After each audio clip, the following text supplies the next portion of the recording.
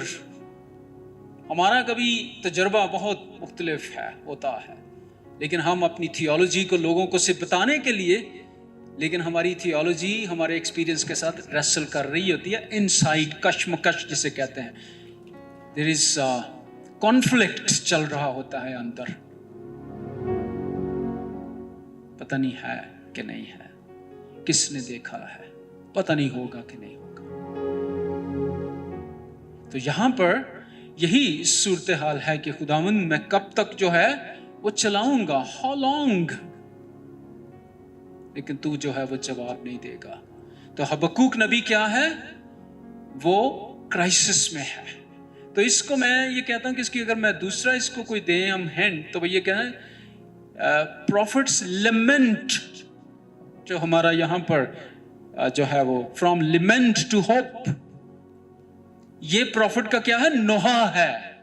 He is lamenting, Lord, this is what the situation and where are you?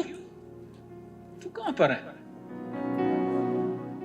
He is lamenting، ایک طرح کا آہو کے آگے کہتا ہے میں آہو نالا کر رہا ہوں، رو رہا ہوں، کرائے آؤٹ کر رہا ہوں، خداوند تیرے حضور چیخ رہا ہوں، بار بار پکار رہا ہوں، لیکن تو سنتا نہیں ہے میری.